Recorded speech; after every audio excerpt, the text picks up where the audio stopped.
अभी जो मैं बोलने जा रहा हूँ उसे ध्यान से सुनो, क्योंकि ये कोई कहानी नहीं है। ये हर दूसरे घर की सच्चाई है। लोग मेहनत करते हैं, सुबह से रात तक भागते हैं, फिर भी पैसा टिकता नहीं है। घर में अजीब सी घुटन रहती है, बात बात पर झगड़ा होता है, नींद पूरी नहीं होती और इंसान अंदर से टूटने लगता है। और फिर वो कहता है मेरी किस्मत ही खराब है। लेकिन सच्चाई ये है कि किस्मत नहीं, घर की ऊर्जा बिगड़ी हुई है।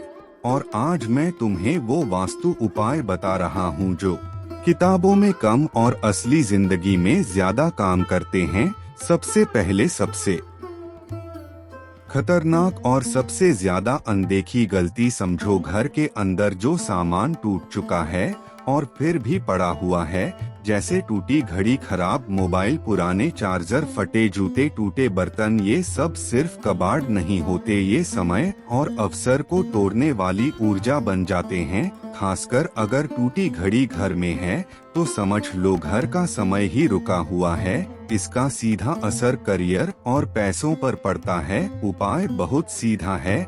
आज ही घर में जो भी टूटा, खराब या कभी इस्तेमाल न होने वाला सामान है उसे बाहर निकालो, बेच दो, दान कर दो या फेंक दो, लेकिन घर में मत रखो। दूसरी बहुत बड़ी समस्या होती है घर के फर्श पर हमेशा गंदगी या चिपचिपापन। लोग सोचते हैं सफाई तो है, लेकिन अगर फर्श चिपचिपा है तो लक्ष्मी का प्रवेश रुक जाता है, खासकर रसोई और मेन एरिया में। इसका उपाय है हफ्ते में 2 दिन फर्श धोते समय पानी में थोड़ा सा सेंधा नमक मिलाओ। ये घर की भारी नकारात्मक ऊर्जा को सोख लेता है। तीसरी समस्या जो बहुत लोग महसूस करते हैं लेकिन जोड़ नहीं पाते, वो है लगातार निर्णय गलत होना। इसका कारण होता है घर का नॉर्थ ईस्ट कोना।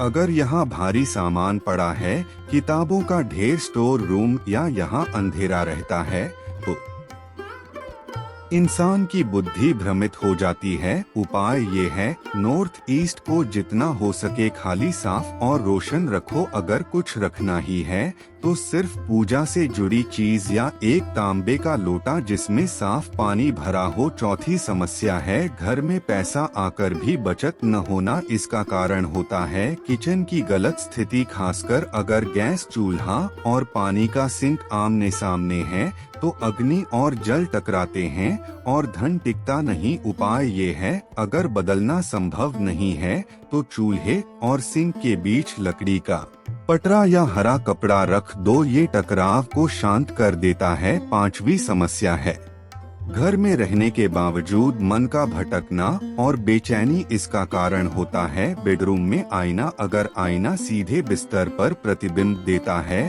तो नींद खराब होती है और मानसिक तनाव बढ़ता है। उपाय ये है या तो आईने को हटा दो या रात को सोते समय ढक दो। ये छोटा सा बदलाव बहुत गहरा असर करता है। छठी समस्या है घर में पूजा होने के बावजूद फल न मिलना। इसका कारण होता है पूजा स्थान पर जरूरत से ज्यादा सामान, पुराने फूल, सूखी अगरबत्ती, जली हुई बाती, ये सब ऊर्जा को जाम कर देते हैं। उपाय ये है पूजा स्थान को बहुत सरल रखो, रोज नहीं तो हफ्ते में एक बार साफ करो और पूजा करते समय दिखावा नहीं, भाव रखो। सातवीं और आखिरी लेकिन बहुत ताकतवर समस्या है घर का मुख्य दरवाजा। अगर दरवाजा चरमराता है, ठीक से बंद नहीं होता या उस पर जाले लगे हैं तो अफसर अंदर आने से पहले ही लौट जाते हैं। उपाय ये है मेन डोर को हमेशा साफ, मजबूत और शांत रखो। हफ्ते में एक बार दरवाजे के हैंडल और चौखट पर साफ पानी से पोंछा मारो और अगर संभव हो तो गुरुवार के दिन हल्दी मिले पानी से दरवाजे के बाहर छिड़काव करो। अब मैं तुम्हें एक ऐसा मंत्र बता रहा हूँ जो कोई डरावना या कठिन नहीं है, लेकिन बहुत असरदार है। इसे सुबह उठकर या रात को सोने से पहले 11 बार बोलो और बोलते समय बस इतना सोचो कि मेरा घर सुरक्षित, शांत और समृद्ध है। मंत्र है ओम नमः शिवाय, ओम नमः शिवाय, ओम नमः शिवाय। ये मंत्र घर की नकारात्मक कंपन को तोड़कर स्थिरता देता है। याद रखना वास्तु कोई चमत्कार नहीं है, ये आदतों और ऊर्जा का विज्ञान है। एक एक छोटा सुधार धीरे धीरे पूरी जिंदगी को बदल देता है। अगर तुम्हें ऐसे ही रियल लाइफ में काम आने वाले वास्तु उपाय चाहिए जो डर नहीं समझ देते हो, तो अभी सुजल वास्तु ज्ञान चैनल को सब्सक्राइब करो। धन्यवाद।